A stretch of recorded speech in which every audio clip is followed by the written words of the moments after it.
दोस्तों, modern society में पैसे की इम्पोर्टेंस इतनी ज़्यादा बढ़ गई है कि किसी भी इंसान के लिए पैसे की कमी के साथ एक नॉर्मल लाइफ भी जीना पॉसिबल नहीं रह गया है। अगर आपके पास पैसा है तो ही आप एक बेटर लाइफ जी सकते हैं, नहीं तो पैसे के अभाव में आपको एक इन्फीरियर लाइफ जीने के लिए मजबूर होना पड़ता है। लोग ये भी मानने लगे हैं कि पैसे से ही रिलेशंस डिसाइड होने लगे हैं, पैसे से ही फ्रेंडशिप चलती है। अगर पैसा है तो सोसाइटी में आपकी पूछ होगी, अदरवाइज आपको पैसे के बिना अपनी फैमिली में भी इम्पोर्टेंस नहीं मिलेगी। यानी पैसे के अभाव में आपको कदम कदम पर प्रॉब्लम्स फेस करनी पड़ेंगी और आपकी लाइफ आपके लिए एक बर्डन हो जाएगी। दोस्तों, इसके साथ एक सच ये भी है कि पैसे की इम्पोर्टेंस की बात तो सभी करते हैं, लेकिन कोई भी पैसे को सेव करने या सेविंग्स को बढ़ाने का कोई प्रॉपर सोल्यूशन नहीं बताता और ना ही जानता है। बहुत से लोग पैसे को ना डेस्टिनी से जोड़कर देखते हैं और अपनी किस्मत पर छोड़ देते हैं। यानी किस्मत में पैसा होगा तो आएगा, और पूरी लाइफ इंतज़ार करते रह जाते हैं। ऐसे लोग कभी नहीं सोच पाते हैं कि पैसे का कनेक्शन किस्मत से अगर होता तो लोग पैसा अर्न करने के लिए और सेविंग्स करने के लिए इतने एफर्ट्स ही क्यों करते। बहुत से लोग पैसे कमाते भी हैं, लेकिन उनसे ना सेविंग्स नहीं हो पाती हैं क्योंकि उन्हें सेविंग करने के प्रोसेस के बारे में पता नहीं होता। बहुत से लोग ये भी नहीं जानते और समझते कि मनी से मनी यानी पैसे से पैसा कैसे अर्न किया जाए। बहुत से लोगों के पास पैसे की इतनी कमी होती है कि वो सेविंग्स के बारे में सोचते ही नहीं हैं। बहुत से लोग पैसा कमाने के साथ कर्ज भी बढ़ा लेते हैं क्योंकि उन्हें पैसे को कैसे, कब और कहाँ खर्च करना है इस बारे में कुछ पता नहीं होता है। क्या आप भी ऐसी प्रॉब्लम्स को फेस कर रहे हैं? क्या आपकी सेविंग्स भी नहीं बढ़ पा रही हैं? क्या आपकी लाइफ भी पैसे की कमी से एक बोझ की तरह लग रही है? क्या आपके मन में पैसे को लेकर स्ट्रेस हो रहा है? देखिए, अगर आप ऐसी प्रॉब्लम्स को फेस कर रहे हैं तो आपको स्ट्रेस लेने की कोई ज़रूरत नहीं है और ना ही पैसे की वजह से लाइफ को बर्डन बनाने की ज़रूरत है। दोस्तों, इस बुक समरी में आप पैसे को बेटर तरीके से यूज़ करने, पैसे की सेविंग्स करने और पैसे से पैसे को अर्न करने की टेक्निक और प्रोसेस के बारे में जानेंगे और अपनी लाइफ में पैसे के इन्फ्लुएंस को बढ़ा पाएंगे।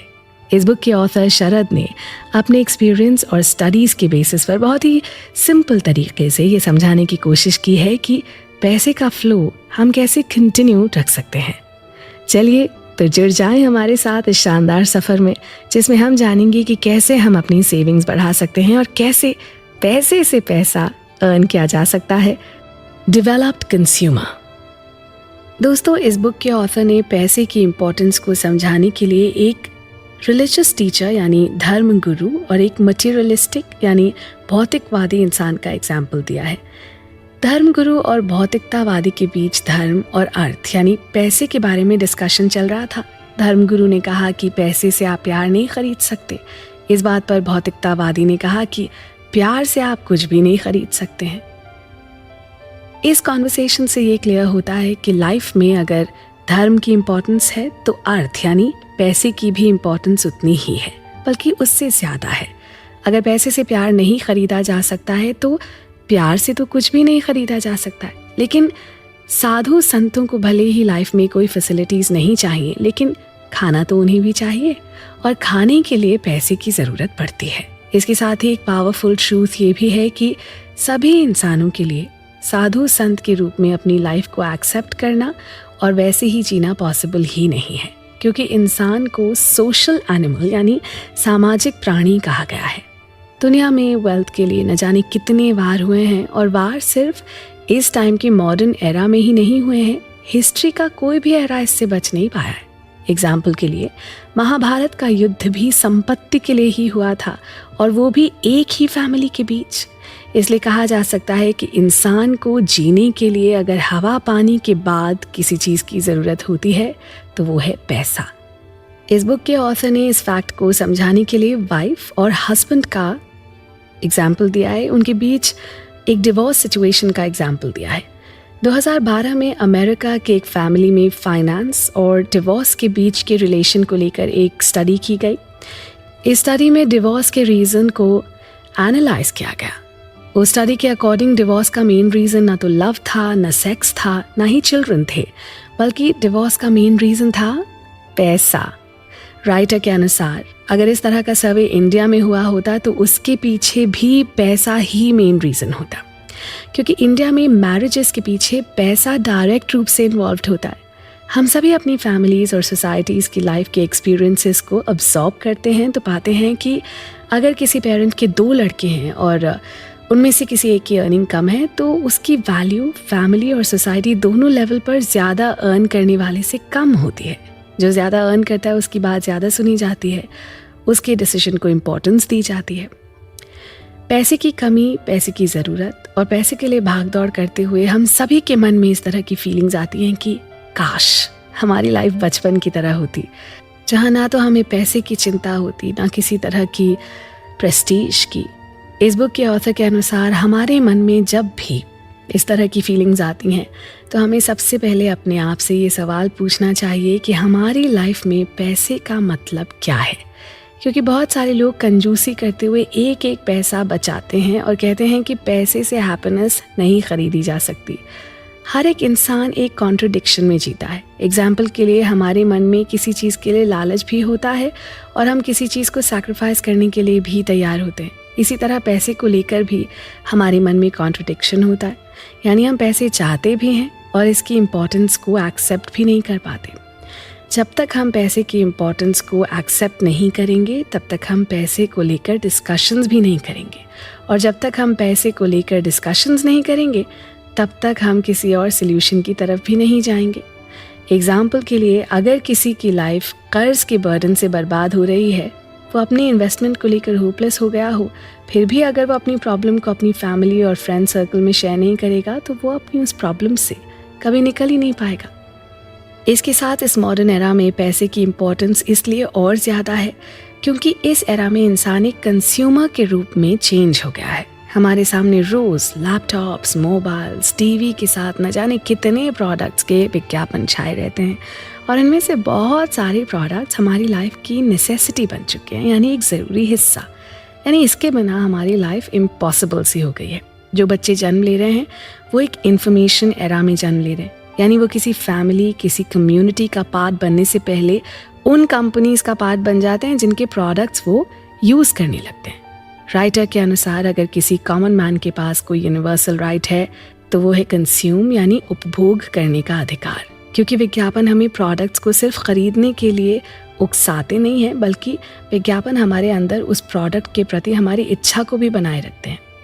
कहने का सेंस ये है कि हम जिस करंट टाइम में जी रहे हैं, इस टाइम में हमारे पास इतने गैजेट्स और इतने प्रोडक्ट्स हो गए हैं कि हम इन सब के बिना अपनी बेटर लाइफ को इमेजिन ही नहीं कर सकते हैं। यानी हमें ज़्यादा से ज़्यादा प्रोडक्ट्स को यूज़ करने के लिए कन्विंस किया जाता है। जब किसी कार का एडवर्टाइजमेंट आता है तो उसमें बताया जाता है कि इसमें तो भाई सक्सेसफुल लोग ही चलते हैं, और हम कार ख़रीदकर सक्सेसफुल होने के बारे में सोचने लगते हैं। ऐसे में ये ज़रूरी हो जाता है कि हम इतने सारे गैजेट्स और प्रोडक्ट्स में कहाँ, कैसे और कितना इन्वेस्ट करें कि पैसे हमारी लाइफ को हैप्पीनेस से भर दें और हम पैसे का मिसयूज़ ना कर सकें। इसलिए अब हम मिसयूज़ से रिलेटेड फैक्ट को समझने की कोशिश करेंगे, और चलिए इसके लिए बढ़ते हैं अपने अगले एपिसोड की ओर। आप आ रहे हैं ना? Economical lifestyle. दोस्तों देखिए, जब हम मिसयूज़ की बात करते हैं तो इससे रिलेटेड 2 टर्म्स और होते हैं, मितव्ययिता यानी फ्रुगैलिटी और सेविंग। मितव्ययी लाइफस्टाइल को हम इकोनॉमिकल लाइफस्टाइल भी कह सकते हैं। जब हम अपने पैसे का मिसयूज़ नहीं करते हैं तो इसका एक सेंस ये भी है कि हम कम खर्च करते हैं, या बहुत सोच समझ के खर्च करते हैं, या खर्च करने को लेकर हम सेंसिटिव हैं। इसके साथ जब हम मिसयूज़ नहीं करते हैं तो हम सेविंग की टेंडेंसी रखते हैं। लेकिन इसका मतलब ये नहीं है कि अगर हम मिसयूज़ नहीं करते हैं तो हम सेविंग करते ही हैं। फिर भी मिसयूज़ ना करने की टेंडेंसी से हम सेविंग की टेंडेंसी को अपना सकते हैं। पैसे की इम्पोर्टेंस को देखते हुए ये भी ज़रूरी नहीं है कि इकोनॉमिकल लाइफस्टाइल को ही सबसे बेस्ट लाइफस्टाइल ही कहा जा सकता है, या सभी को इकोनॉमिकल लाइफस्टाइल के साथ ही जीना चाहिए। राइटर के अनुसार इकोनॉमिकल लाइफस्टाइल तब ज़रूरी हो जाती है जब आप एक दिन बिना काम किए अपनी लाइफ जीने के लिए तैयार होते हैं। एग्जाम्पल के लिए, अगर आप एक दिन बिना काम किए अपनी लाइफ जीने के लिए तैयार होते हैं तो आपको इकोनॉमिकल लाइफ जीने के लिए भी तैयार होना चाहिए, यानी आपको सोच समझ के खर्च करना चाहिए। इसके साथ अगर आपका लक्ष्य सेल्फ डिपेंडेंट होने का है तब भी आपको इकोनॉमिकल लाइफस्टाइल को एक्सेप्ट करना चाहिए। लेकिन लोगों के साथ प्रॉब्लम यह है कि इकोनॉमिकल लाइफस्टाइल को वो कंजूसी से जोड़ देते हैं, इसलिए इकोनॉमिकल होने और कंजूस होने में डिफरेंस करना ज़रूरी है। जैसे हम सभी पैसे के प्रति अप्रोच को लेकर कॉन्ट्रडिक्शन रखते हैं, वैसे ही इकोनॉमिकल होने और कंजूस होने को लेकर भी कॉन्ट्रडिक्शंस रखते हैं। यानी इकोनॉमिकल और कंजूस होने को लेकर हम क्लियर नहीं होते हैं या झूठ बोलते हैं। इसलिए हम किसी पैसे के मामले में टॉप पर जो लोग हैं ना, उनकी लाइफस्टाइल को फॉलो करने में अपने आप को लॉस में ले जाने के लिए भी तैयार हो जाते हैं, क्योंकि हम नहीं चाहते हैं कि हमारी लाइफस्टाइल को लेकर कोई मजाक उड़ाए या हमें इग्नोर करे या हमें कम इम्पोर्टेंस दे। जो लोग इकोनॉमिकल होते हैं वो इसलिए इकोनॉमिकल होते हैं क्योंकि वो अपने फ्यूचर को लेकर सिक्योर होना चाहते हैं। वो इस बात में बिलीव करते हैं कि प्रेजेंट की हैप्पीनेस बहुत टाइम तक नहीं रहने वाली। अगर फ्यूचर को लेकर कोई सिक्योरिटी नहीं रहेगी तो प्रेजेंट की हैप्पीनेस को भी फील नहीं किया जा सकता। इसके साथ वो लोग भी इकोनॉमिकल होते हैं जिन्होंने टफ टाइम को देखा है। एग्जाम्पल के लिए जिन लोगों ने वॉर, बाढ़, सूखा, गरीबी, भुखमरी, बीमारियों को झेला है, जिन लोगों ने मंदी, महंगाई और बेरोजगारी को फेस किया हो, वो लोग भी इकोनॉमिकल होते हैं। क्योंकि जब टफ टाइम चलता है तो लोगों के पास खर्च करने के लिए पैसे नहीं होते या कम होते हैं। ऐसे में लोग सोच समझ के खर्च करते हैं। एक तरह से उनमें सेविंग करने की टेंडेंसी डेवलप हो जाती है, और जब टफ टाइम गुजर जाता है तो भी लोगों के पास सेव करने की टेंडेंसी बनी रहती है।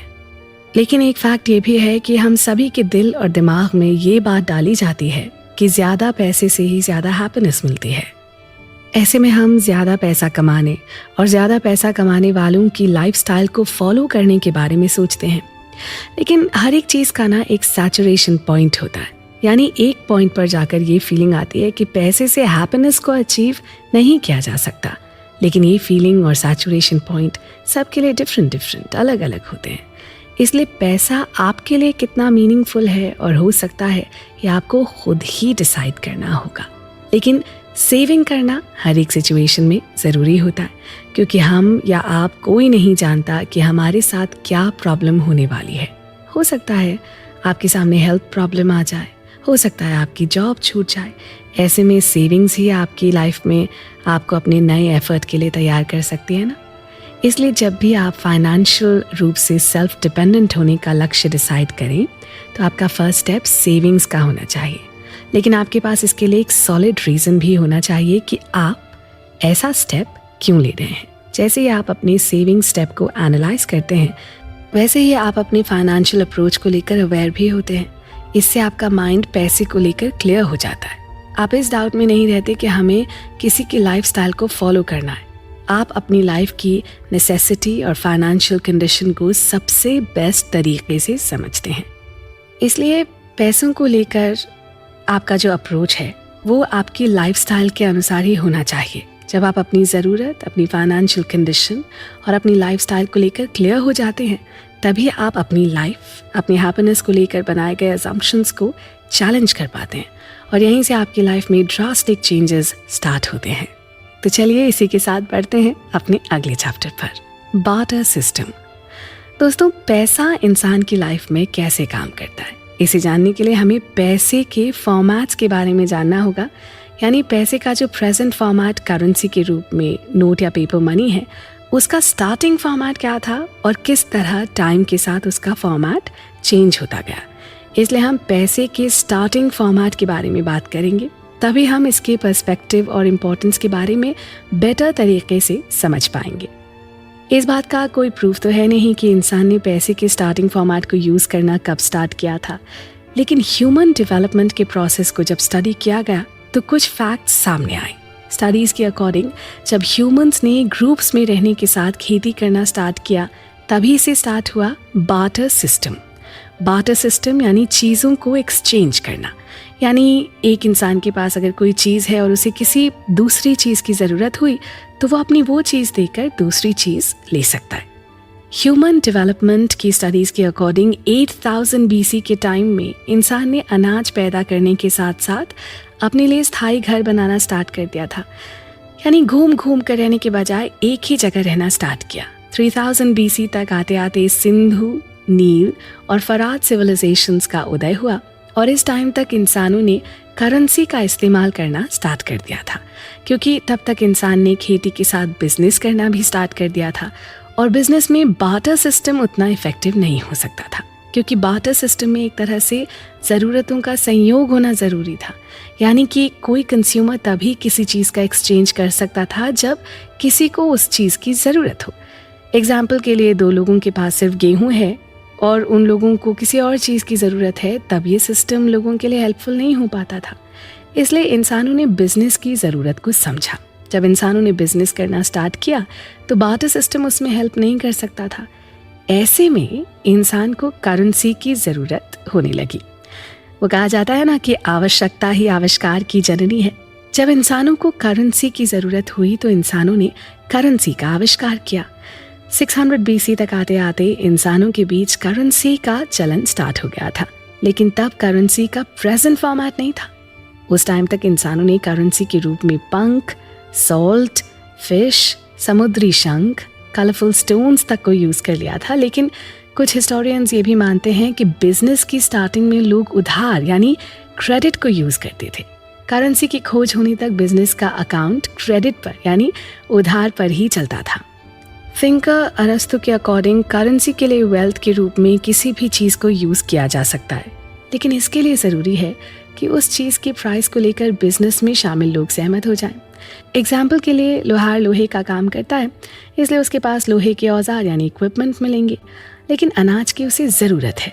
कोई फार्मर है तो उसके पास अनाज होगा, लेकिन घर बनाने के लिए या खेत जोतने के लिए चीज़ों की ज़रूरत होगी, जैसे कि हल। ऐसे में एक प्राइस डिसाइड होगा, जैसे कि 5 बाल्टी गेहूं के बदले 1 हल का एक्सचेंज होगा। इससे किसान को हल मिल जाता है और लोहार को अनाज। लेकिन ये सिस्टम तभी तक काम करेगा ना जब इसके प्राइस पर दोनों लोगों की सहमति होगी। यानी अगर किसी को ये फील होगा कि उस चीज़ का प्राइस तो ज़्यादा है तो ये सिस्टम काम नहीं करेगा, और हुआ भी यही। इसलिए करेंसी के रूप में एक फॉर्मेट का इन्वेंशन किया गया, यानी एक ऐसी चीज़ जिस पर सबकी सहमति होगी, सबके लिए समान होगी और उससे कुछ भी एक्सचेंज किया जा सकता था। थिंकर अरस्तु ने करेंसी या पैसे की 4 क्वालिटीज़ के बारे में बताया है। 1, वो करेंसी जो स्टेबल नहीं होती, वो करेंसी के रूप में चल नहीं सकती, यानी जो करेंसी जल्दी घिस जाए, टूट जाए या उसका कलर उड़ जाए तो वो करेंसी के रूप में टिक नहीं सकती। एग्जाम्पल के लिए पंख को करेंसी के रूप में यूज़ किया गया, लेकिन वो टिक नहीं पाया क्योंकि पंख जल्दी टूट सकता है। 2, करेंसी को पोर्टेबल होना चाहिए, इसीलिए करेंसी के रूप में बार्टर सिस्टम की कोई चीज़ करेंसी के रूप में यूज़ नहीं हो पाई, क्योंकि बार्टर सिस्टम में अनाज, लोहा, तेल या ऐसी किसी चीज़ को ईजिली पोर्टेबल नहीं किया जा सकता है जितना सिक्के और नोट को पोर्टेबल किया जा सकता है।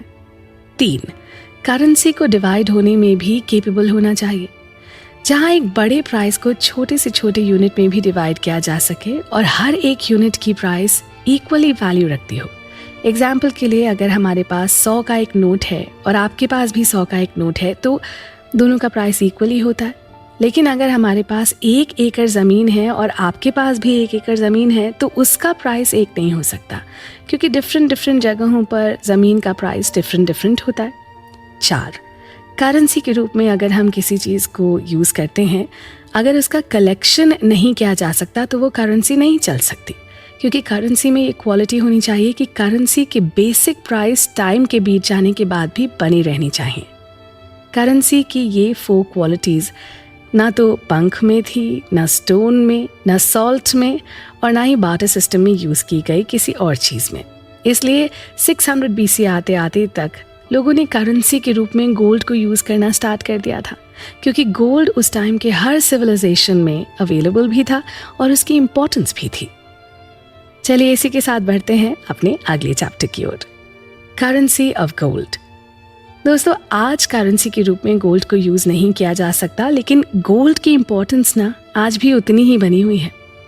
इस बुक के ऑथर ने गोल्ड की इम्पोर्टेंस के बारे में बताते हुए अपनी फैमिली का एग्जाम्पल दिया है। वो कहते हैं कि मेरी दादी हर चीज़ की कीमत गोल्ड से लगाती हैं। मेरे अंकल ने एक बार मेरे दादाजी से 1 लाख का कर्ज लिया था। दादी ने जब उस कर्ज को मांगना स्टार्ट किया तो अंकल ने कहा कि मैं दे दूंगा। तब दादी ने कहा कि तुम्हें 1 लाख के बदले 6 लाख लौटाना चाहिए, क्योंकि तुमने जब कर्ज लिया था उस टाइम गोल्ड का प्राइस 350 रुपीज पर ग्राम था, यानी 350 रुपए प्रति ग्राम था। इस हिसाब से तब का 1 लाख आज के 6 लाख के बराबर है। इस एग्जाम्पल से हम सभी रिलेट कर सकते हैं, क्योंकि इंडियन सोसाइटी में गोल्ड वेल्थ के साथ कल्चर का भी पार्ट है। बिना गोल्ड के तो शादी ही नहीं हो सकती। सोसाइटी के हर एक फैमिली फंक्शन में गोल्ड को लोग गिफ्ट करते हैं। लेकिन ये समझने वाली बात है कि गोल्ड के प्राइस में कभी कोई कमी नहीं होती, वो स्टेबल रहती है, लेकिन करेंसी का वैल्यू डाउन हो जाता है। इसलिए 1 ग्राम गोल्ड का प्राइस और उसके वैल्यू के कंपैरिजन में आज ज़्यादा करेंसी की ज़रूरत होती है। इसके साथ ये भी एक फैक्ट है कि मेन स्ट्रीम का फाइनेंस मॉडल गोल्ड की इंपॉर्टेंस को रिजेक्ट करता रहता है, फिर भी गोल्ड का इंपॉर्टेंस कम नहीं हो पाया। इसलिए 1971 तक पूरे वर्ल्ड में करेंसी के सप्लाई का बेस गोल्ड ही था। कोई भी गवर्नमेंट उसी बेस पर करेंसी छापती थी जितना उसके पास गोल्ड होता था। राइटर ने करेंसी के सभी फॉर्मेट और उसके इम्पोर्टेंस के बारे में इसलिए बताया है कि जब तक आप या हम करेंसी की पावर को नहीं समझेंगे तब तक हम प्रॉपर तरीके से इन्वेस्ट नहीं कर सकते। दोस्तों, सिस्टम चाहता है कि गोल्ड का वैल्यू शुगर, सॉल्ट या किसी अनाज की तरह ही हो, लेकिन अभी तक ऐसा पॉसिबल नहीं हो पाया है। ऐसे में अगर आप गोल्ड या दूसरी करेंसी के फंक्शन और उसकी इम्पोर्टेंस को जाने बिना इन्वेस्ट करेंगे तो आप ना प्रॉपर तरीके से इन्वेस्ट नहीं कर पाएंगे। इसके लिए इस बुक के ऑथर ने मॉडर्न करेंसी की हिस्ट्री में जो सिस्टम रहे हैं उनमें से 4 सिस्टम्स के बारे में बताया है। 1, क्लासिकल गोल्ड स्टैंडर्ड सिस्टम। ये सिस्टम 1800 से 1913 तक चला। इस सिस्टम के अनुसार वर्ल्ड की हर करेंसी की यूनिट की प्राइस के पीछे एक सर्टेन वैल्यू का गोल्ड होता था। यानी अगर कोई सिस्टम $100 का नोट छापता है तो उसके पास $100 की वैल्यू का गोल्ड भी होना चाहिए। इसलिए उस टाइम की करेंसी में ये लिखा रहता था कि अगर $100 का नोट किसी के पास होगा तो वो अपने उस नोट से $100 की वैल्यू के गोल्ड की डिमांड कर सकता है। यानी जब कोई किसी बैंक में $100 लेकर जाता है तो उसे बैंक से $100 की वैल्यू के गोल्ड के प्योर सिक्के मिल जाते थे। उस टाइम तक नोट एक रसीद या स्लिप की तरह काम कर रहा था। करेंसी तो सिर्फ एक फैसिलिटी थी, रियल वेल्थ तो गोल्ड ही था। 2, गोल्ड एक्सचेंज स्टैंडर्ड सिस्टम। इस सिस्टम की स्टार्टिंग 1913 से हुई, क्योंकि फर्स्ट वर्ल्ड वॉर के टाइम में जितनी कंट्रीज शामिल थीं सभी कंट्रीज ने पे करने पर रोक लगा दी। एग्जाम्पल के लिए जर्मनी फर्स्ट वर्ल्ड वॉर में शामिल था, उसने करेंसी को पे करने पर रोक लगा दिया तो जर्मनी के लोगों को उस करेंसी से गोल्ड नहीं मिल सकता था। करेंसी के रूप में ये एक बड़ा चेंज होने वाला था, क्योंकि इसी स्टेप से कागजी मुद्रा यानी पेपर मनी का बेस तैयार हुआ। दोस्तों, अब हम नेक्स्ट एपिसोड में तीसरे और चौथे सिस्टम के बारे में चर्चा करेंगे। तो चलते हैं अपने नेक्स्ट चैप्टर की ओर। आप बने रहें हमारे साथ। Fiat currency system. दोस्तों, लास्ट एपिसोड में हमने गोल्ड और मॉडर्न करेंसी के 2 सिस्टम्स के बारे में जाना था। इस एपिसोड में हम करेंसी के तीसरे और चौथे सिस्टम के बारे में चर्चा करेंगे। तीसरा है ब्रेटन वुड्स सिस्टम। इस सिस्टम के पीछे वर्ल्ड वॉर और अमेरिका रहा है। हुआ यह कि अमेरिका ने सेकेंड वर्ल्ड वॉर से खुद को अलग रखने की कोशिश की। 1942 के अगस्त में ही अमेरिका ने अपनी फौज को लड़ने के लिए भेजा था, लेकिन दूसरी यूरोपियन कंट्रीज पूरी तरह से सेकेंड वर्ल्ड वॉर में इन्वॉल्व रही थीं। इसलिए बाकी कंट्रीज ने वेपन और वॉर से रिलेटेड चीज़ों को खरीदने में बहुत ज़्यादा पैसा खर्च किया। वहीं अमेरिका वेपन और वॉर से रिलेटेड सामान का प्रोडक्शन करता रहा और दूसरी कंट्रीज़ को वेपन और सामान सप्लाई करता रहा। अब इसका रिजल्ट ये हुआ कि अमेरिका का नेशनल इनकम केवल 10 सालों में ही $46 अरब से बढ़कर $132 अरब हो गया। वर्ल्ड वॉर जब ख़त्म हुआ तो अमेरिका वर्ल्ड की सबसे रिच कंट्री बन चुकी थी। वर्ल्ड का 2/3 गोल्ड अमेरिका के पास पहुंच गया था। इसके साथ ही दूसरी कंट्रीज़ की फाइनेंशियल सिचुएशन ख़राब हो गई थी। ऐसे में दूसरी कंट्रीज़ के लिए बिजनेस करना भी टफ हो गया था। इसलिए सभी कंट्रीज़ के लीडर्स ने मिलकर बिजनेस को कंफर्टेबल बनाने के लिए 1944 में एक मीटिंग प्लान की। ये मीटिंग न्यू हैम्पशायर के ब्रेटन वुड्स में हुई, इसलिए इस सिस्टम को ब्रेटन वुड्स सिस्टम कहा गया। इस मीटिंग में अमेरिका के डॉलर को वर्ल्ड की रिजर्व करेंसी के रूप में रिकग्निशन मिला और उसे एक्सेप्ट किया गया। अब तक करेंसी का बेस गोल्ड था, लेकिन इस मीटिंग के बाद करेंसी का बेस अमेरिकी डॉलर बन गया और इसके बदले में अमेरिकी डॉलर को गोल्ड का सपोर्ट मिलेगा। एक तरह से ये एक रिवाइज्ड गोल्ड स्टैंडर्ड था, यानी अब करेंसी को गोल्ड के रूप में सिलेक्ट करने के बजाय डॉलर के रूप में सिलेक्ट करना था। इस तरह से इस सिस्टम में गोल्ड डायरेक्ट रूप से इन्वॉल्व ना होकर भी इन्वॉल्व था, लेकिन गोल्ड के बदले डॉलर को सिलेक्ट करना कंफर्टेबल था। 4. Fiat system. Bretton Woods system के अनुसार गोल्ड की प्राइस $35 प्रति आउंस डिसाइड की गई थी। उस टाइम तक फॉरेन करेंसी में अप्स डाउन्स नहीं थे, क्योंकि पूरे वर्ल्ड में करेंसी के एक्सचेंज का रेट डिसाइडेड था और रिजर्व करेंसी के रूप में गोल्ड का एक्सचेंज रेट भी फिक्स था। लेकिन इसके साथ एक प्रॉब्लम ये थी कि $35 को 1 आउंस गोल्ड के बराबर रखा गया था और ये नेचुरल नहीं था। इसके साथ ये भी डिसाइड नहीं किया गया था कि गोल्ड और डॉलर का कितना रेशियो होना चाहिए। इस वजह से ये भी पता नहीं चल सकता था कि डॉलर के बदले अमेरिकी ट्रेजरी में कितना गोल्ड रहना चाहिए। इस प्रॉब्लम को देखते हुए कई कंट्रीज ने सवाल करना स्टार्ट किया कि क्या अमेरिका के पास इतना गोल्ड है जितना वो डॉलर रिलीज करता है। इसके साथ ही दूसरी कंट्रीज के लीडर्स ने ये डिमांड करना स्टार्ट किया कि बिजनेस की न्यू पॉलिसीज अपनाई जानी चाहिए। कुछ लीडर्स ने ये भी डिमांड की कि करेंसी के लिए गोल्ड स्टैंडर्ड सिस्टम होना चाहिए।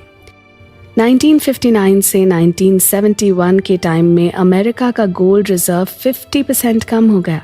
तब अमेरिका के प्रेसिडेंट रिचर्ड निक्सन ने डिसाइड किया कि तत्काल प्रभाव यानी इमीडिएट इफेक्ट से गोल्ड के बदले अमेरिका के डॉलर को चेंज नहीं किया जा सकता। इस इमीडिएट इफेक्ट को बाय फिएट सिस्टम कहा गया। इस तरह से बाय फिएट डॉलर को करेंसी के रूप में एक्सेप्ट कर लिया गया। इस सिस्टम में किसी भी करेंसी को रियल वेल्थ के पर्सपेक्टिव में नहीं रखा जा सकता था। फिएट सिस्टम को एक्सेप्ट करने के बाद गोल्ड सर्टिफिकेट को फेडरल रिजर्व नोट में चेंज कर दिया गया। इस करेंसी में ये प्रॉमिस किया गया कि इसके बदले धारक यानी होल्डर को गोल्ड या किसी प्रकार की मटेरियल वेल्थ नहीं दी जाएगी। उसके बदले में फेडरल रिजर्व नोट जैसा नोट दिया जाएगा। इस तरह से जब हम करेंसी की हिस्ट्री को एनालाइज करते हैं तो पाते हैं कि वर्ल्ड के मेन स्ट्रीम फाइनेंस सिस्टम ने धीरे धीरे गोल्ड को साइड कर दिया और उसकी जगह पर पेपर मनी को यूज़ करना स्टार्ट किया। इसके साथ ही करेंसी का डेफिनेशन भी चेंज हो गया।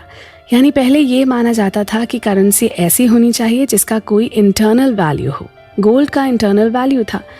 फिर लेकिन फिएट करेंसी में जब पेपर मनी को एक्सेप्ट किया तो उसका कोई इंटरनल वैल्यू नहीं था, क्योंकि अगर 2000 की करेंसी को प्रिंट कराया जाए तो उसकी कॉस्ट ₹2 या ₹5 से ज़्यादा नहीं हो सकती। लेकिन गोल्ड के साथ ऐसा नहीं था। गोल्ड का अपना प्राइस था और उसकी डिमांड पूरे वर्ल्ड में थी। लेकिन इससे पैसे की कैपेसिटी में कुछ भी फ़र्क पड़ने वाला नहीं था, क्योंकि पैसे की अपनी कोई प्राइस नहीं होती। ये तो गुड्स होते हैं जिनकी प्राइस एक हाथ से दूसरे हाथ में ट्रांसफ़र होने पर चेंज हो जाती है। अगर 1 आउंस में जितने प्रोडक्ट्स हम खरीद सकते हैं, अगर उतने ही प्रोडक्ट्स आप 1000 के नोट से ख़रीद सकते हैं तो इससे क्या फ़र्क पड़ सकता है? क्योंकि गवर्नमेंट ये डिसाइड करती है कि पेपर मनी का भी उतना ही वैल्यू है जितना 1 आउंस गोल्ड का है। गवर्नमेंट के पास ये पावर है कि वो जितना चाहे उतना नोट छाप सकती है, लेकिन करेंसी नोट का सिस्टम जितना ज़्यादा बढ़ता है उतनी ही करेंसी की वैल्यू कम होती जाती है। इसलिए फिएट करेंसी या फेडरल करेंसी सिस्टम ने इन्फ्लेशन यानी महंगाई जैसी प्रॉब्लम को क्रिएट किया, और ये प्रॉब्लम तब तक रहेगी जब तक पेपर मनी या फिएट करेंसी सिस्टम का चलन बना रहेगा। Reserve bank system. दोस्तों, इन्फ्लेशन में करेंसी की वैल्यू कम हो जाती है। सिंपल तरीके से समझा जाए तो करेंसी की वैल्यू कम होने का मतलब है कि करेंसी की 1 यूनिट से हम पहले जितना सामान खरीद सकते थे, अब उतने सामान के लिए हमें करेंसी की ज़्यादा यूनिट्स खर्च करनी पड़ेंगी। एग्जाम्पल के लिए 100 के नोट से अगर हम 2 किलोग्राम राइस खरीद सकते हैं, तो जब उसकी वैल्यू कम होगी तो हमें 2 किलोग्राम राइस खरीदने के लिए 100 से ज़्यादा करेंसी की यूनिट खर्च करनी पड़ेगी। ऐसा इन्फ्लेशन के टाइम में होता है। लेकिन करेंसी सभी को एक ही तरह से प्रभावित नहीं करती। अमीर लोगों पर इसका पॉजिटिव प्रभाव पड़ता है तो गरीब लोगों पर नेगेटिव। इसलिए इस बुक के ऑथर ने इन्फ्लेशन को एक टैक्स सिस्टम के रूप में एक्सप्लेन किया है और कहा है कि इन्फ्लेशन एक तरह का टैक्स है जो अमीर लोग गरीब लोगों पर लगाते हैं। ये टैक्स सिस्टम इनडायरेक्ट रूप से काम करता है। जो अमीर लोग होते हैं उनके लिए इन्फ्लेशन प्रॉफिटेबल होता है, क्योंकि उनके पास पैसा होता है और वो लोग प्रॉपर्टी खरीद लेते हैं और फ्यूचर में प्रॉपर्टी का प्राइस और बढ़ता जाता है, इसलिए उनके पास प्रॉपर्टी की वैल्यू भी बढ़ती जाती है। लेकिन जो डेली वेजेस पर काम करने वाले लोग होते हैं, जिनका फाइनेंशियल कंडीशन पॉवर्टी लाइन से नीचे होता है, या जो लोअर मिडिल क्लास या मिडिल क्लास के होते हैं, उनकी लाइफ को इन्फ्लेशन नेगेटिव तरीके से प्रभावित करता है। ऐसे में लोग किसी तरह से अपनी लाइफ चलाने की कोशिश करते हैं। ऐसे लोगों के लिए सबसे बड़ी प्रॉब्लम रोटी, कपड़ा और मकान की होती है, और लोग सेविंग्स भी नहीं कर पाते हैं। इसलिए ऐसे लोग प्रॉपर्टी खरीदने के बारे में तो सोच भी नहीं सकते। इन्फ्लेशन से इनकी लाइफ पर बैडली इफेक्ट पड़ता है। करेंसी छापने पर गवर्नमेंट की मोनोपोली यानी एकाधिकार होता है। वो जितना चाहे करेंसी छाप सकती है। इससे अमीर लोगों को प्रॉफिट होता है, यानी जिनके पास पैसा होगा, जिनके पास प्रॉपर्टी होगी, उनके लिए यह हमेशा प्रॉफिटेबल होता रहेगा, और जिनके पास पैसे की कमी होगी उन्हें लॉस का सामना करना पड़ेगा। इसलिए अमीर लोग और अमीर होते जाएंगे और गरीब लोग और गरीब होते जाएंगे। लेकिन जब हम मोनोपोली और इन्फ्लेशन के फंक्शंस को समझते हैं तो हम इस बात के लिए अवेयर हो जाते हैं कि इन्फ्लेशन में हमें अपने खर्च को किस तरह मैनेज करना पड़ेगा, यानी हम अपने फाइनेंशियल कंडीशन को किस तरह से मैनेज करें कि हमारा इन्वेस्टमेंट हमारे लिए प्रॉफिट दे सके। हमने ये देखा कि करेंसी वही है, लेकिन इन्फ्लेशन में कुछ लोगों के लिए प्रॉफिट का काम करती है और कुछ लोगों के लिए लॉस का। अब ऐसे में सवाल उठता है कि पैसे को मैनेज कौन करता है। हर एक कंट्री में बैंकिंग सिस्टम और गवर्नमेंट मिलकर पैसे की सप्लाई और डिमांड को कंट्रोल करते हैं। एग्जाम्पल के लिए इंडिया में रिजर्व बैंक बैंकिंग सिस्टम को कंट्रोल करता है। रिजर्व बैंक के दो इम्पॉर्टेंट काम होते हैं। पहला, करेंसी की वैल्यू की स्टेबिलिटी को मैनेज करना, यानी देश में गुड्स और सर्विसेज के प्राइस को कंट्रोल करना। रिजर्व बैंक का दूसरा इम्पॉर्टेंट काम है कि वो अनएम्प्लॉयमेंट को कंट्रोल करे, यानी रिजर्व बैंक इस बात की भी केयर करता है कि देश में एम्प्लॉयमेंट का माहौल हमेशा ही बेटर बना रहे और ज़्यादा से ज़्यादा लोगों को रोज़गार मिले। रिजर्व बैंक पहले टारगेट को पूरा करने के लिए इंटरेस्ट रेट को यूज़ करता है, यानी जब रिजर्व बैंक इंटरेस्ट रेट को बढ़ाता है तो लोग कम कर्ज लेते हैं। इससे लोगों के खर्च में कमी आती है, यानी लोगों का डिमांड कम होता है। डिमांड कम होने से गुड्स और सर्विसेज का रेट कम हो जाता है। लेकिन जब रिजर्व बैंक इंटरेस्ट रेट को कम कर देता है तो लोग ज़्यादा कर्ज लेते हैं। इससे लोग ज़्यादा खर्च करते हैं। इस वजह से वस्तु और सेवाओं का प्राइस बढ़ जाता है।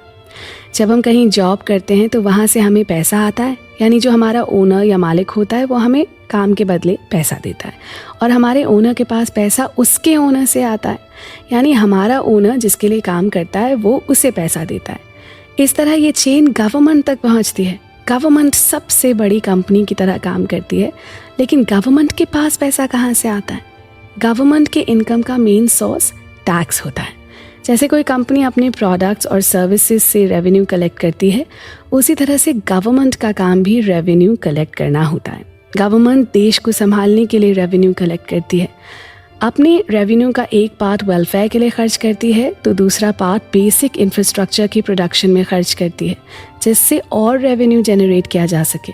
एग्जाम्पल के लिए गवर्नमेंट किसी सिटी में रेलवे को डेवलप करना चाहती है तो उसके लिए बॉन्ड जारी करती है। जैसे किसी कंपनी के इन्वेस्टर्स किसी कंपनी में अपना इन्वेस्टमेंट करते हैं और उसके बदले में कंपनी उन्हें इंटरेस्ट देती है।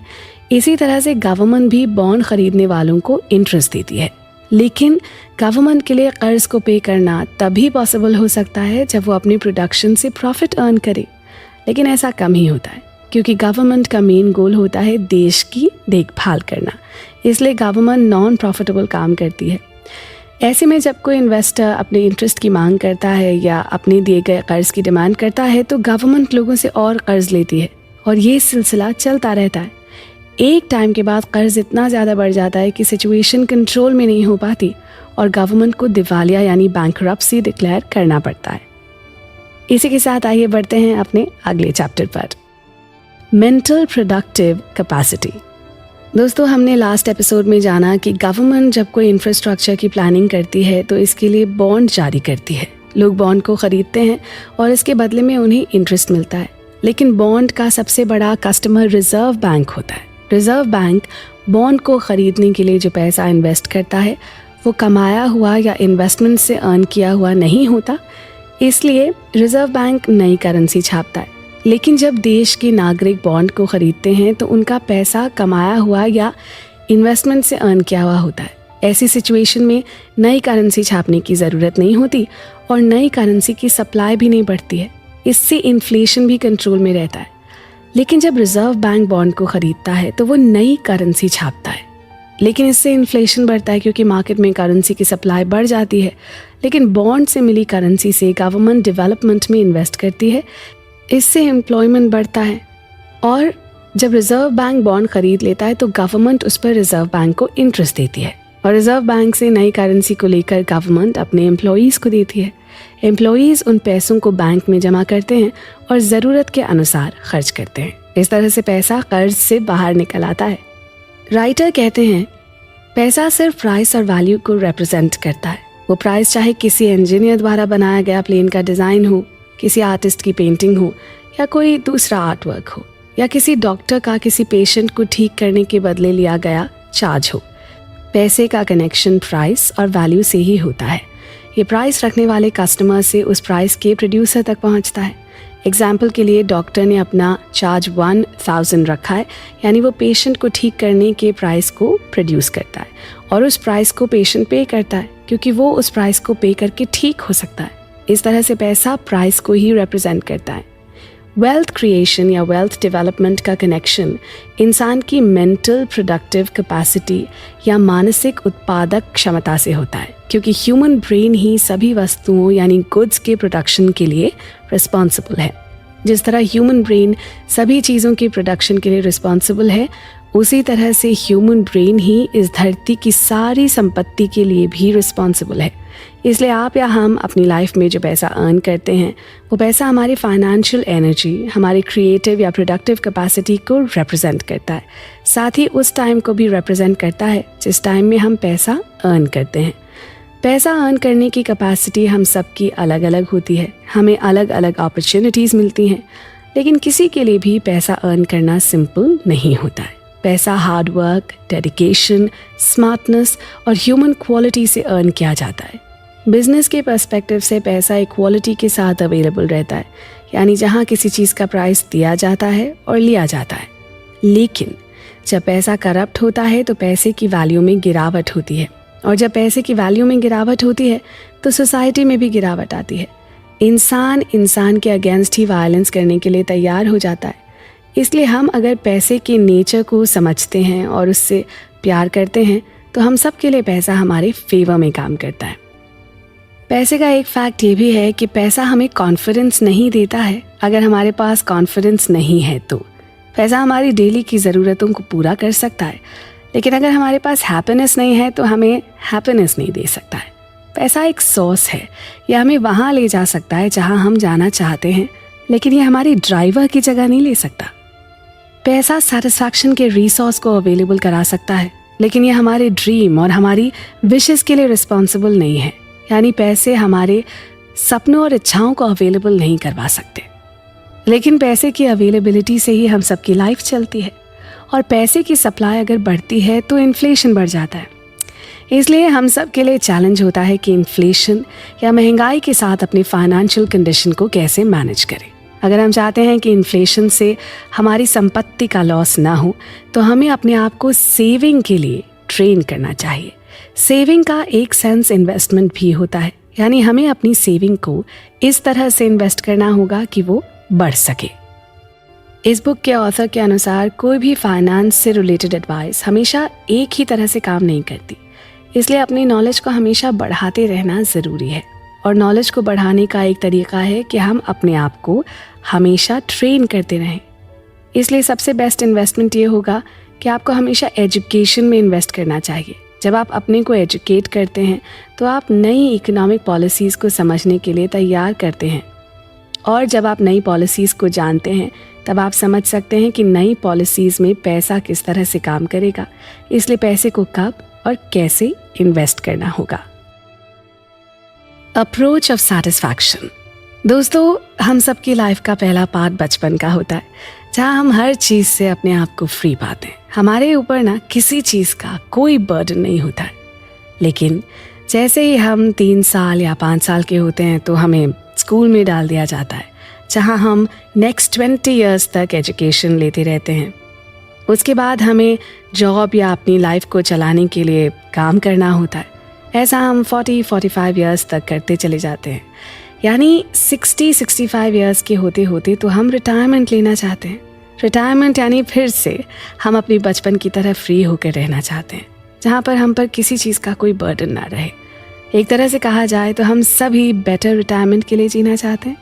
लाइफ को लेकर ये हम सबका एक जनरल अप्रोच होता है, क्योंकि हमें इसी तरह से ट्रेन किया जाता है या हमें ऐसा करने के लिए बचपन से ही बताया जाता है, और हमारे आसपास के लोग भी ऐसा ही करते हैं। लेकिन जब हम अपनी लाइफ को पलट कर देखते हैं ना, अपनी लाइफ का असेसमेंट करते हैं, तो पता चलता है कि हमने जैसा अपनी लाइफ को इमेजिन किया था या जैसे हम अपनी लाइफ चाहते थे वैसी लाइफ तो नहीं है। भले ही हमने सब कुछ टाइम पर किया हो, भले ही हमने 40-45 ईयर्स तक काम करता, भले ही हम 40-45 ईयर्स तक काम करते रहे हों, लेकिन लगता है कि कुछ तो है भाई जो हमारी लाइफ से मिसिंग है। हमें ये भी फील होता है कि हम जो लाइफ जी रहे हैं या जो जी ली है उसे किसी के प्रेशर में हमने जी है। इंडस्ट्रियल रेवोल्यूशन के पहले या हिस्ट्री के मिडिल एरा में लोग इतना काम नहीं करते थे। उस टाइम में लोगों की लाइफ ना काफ़ी स्लो थी। काम करने के बाद लोग दोपहर में रेस्ट भी क्या करते थे। कुछ स्टडीज़ के अकॉर्डिंग 13th सेंचुरी में लोग एक साल में 150 दिन ही काम किया करते थे। लेकिन अब हम हार्डवर्क के मामले में बहुत आगे निकल चुके हैं। अब ये सोचा भी नहीं जा सकता कि हम एक साल में बस 150 दिन ही काम कर सकते हैं। अब तो हर न्यू ईयर में वर्किंग आवर बढ़ता ही जाता है। इससे लोगों के लिए काम करना इतना ज़रूरी हो गया है ना कि मोस्टली लोगों के पास काम के अलावा फैमिली और फ्रेंड्स के लिए टाइम ही नहीं बच पा रहा है। लोग इसे एक्सेप्ट भी कर रहे हैं, यानी अपने काम के साथ लोग खुश हैं क्योंकि काम से लोगों की ज़रूरतें पूरी हो रही हैं। लेकिन इससे रिलेटेड एक और फैक्ट ये है कि लोग काम के प्रेशर की वजह से ख़ुद को लोनली फील करने लगे हैं। फैमिली और फ्रेंड्स को टाइम ना देने की वजह से लोगों में स्ट्रेस और डिप्रेशन की प्रॉब्लम बढ़ने लगी है। इस बुक के ऑथर ने अपने एक फ्रेंड का एग्जाम्पल दिया है। उनका फ्रेंड काम के प्रेशर में इतना इन्वॉल्व रहा कि वो अपनी बेटी के बचपन में ही टाइम नहीं दे सका। इसलिए उसे रिग्रेट फील होता है कि उसने एक इम्पॉर्टेंट टाइम को काम की वजह से गंवा दिया। इस तरह से देखा जाए तो मोस्टली लोगों की पर्सनल लाइफ प्रोफेशनल लाइफ की वजह से बर्बाद हो रही है। लेकिन अगर लोग काम न करें तो पर्सनल लाइफ में और बड़ी प्रॉब्लम्स हो सकती हैं। दोस्तों देखिए, जब आपकी पर्सनल लाइफ प्रोफेशनल लाइफ की वजह से बर्बाद हो रही है या आप पर्सनल और प्रोफेशनल लाइफ को बैलेंस नहीं कर पा रहे हैं, तब आपको अपने प्रोफेशन के बारे में सोचना चाहिए। आप अपने इंटरेस्ट को फॉलो कीजिए, पैसा आपको फॉलो करने लगेगा। एक पुरानी कहावत के अनुसार आप वो काम करें जिसमें आपका इंटरेस्ट हो, तो आपको अपनी लाइफ में फिर काम करने की ज़रूरत ही नहीं रहेगी। हम सभी के पास कोई ना कोई एक काम ऐसा होता है जिसे करना हम पसंद करते हैं और उसे करते हुए हमें सेटिस्फैक्शन और खुशी मिलती है। ये एक आइडियल थॉट है, लेकिन सोसाइटी और इकोनॉमिक सिस्टम्स का ऐसा स्ट्रक्चर होता है कि बहुत कम लोग ही अपने पसंद का काम करने के लिए उसे सिलेक्ट कर पाते हैं। ऐसे में इस बुक के ऑथर ने समझाया है कि इसके ऑपोजिट लाइफ में आपको जो पसंद नहीं है उसे भी करना बहुत टफ नहीं है, क्योंकि आप जब कोई काम करते हैं तो सोसाइटी में उसकी ज़रूरत होती है, और जब सोसाइटी की ज़रूरत पूरी होती है तो सोसाइटी या सिस्टम आपको पे करता है। इस मॉडर्न टाइम का फेवरेट कोट ये है कि आपको सेटिस्फैक्शन आपके जॉब से ही मिल सकता है। इसलिए अपने प्रोफेशन को लेकर परेशान होने के बजाय हमें कोशिश करनी चाहिए कि हम कैसे सेव करें। यानी कि यहाँ सेविंग करने का सेंस ये है कि हमें अपनी लाइफ को इकोनॉमिकल तरीके से जीने के लिए प्रैक्टिस करनी चाहिए।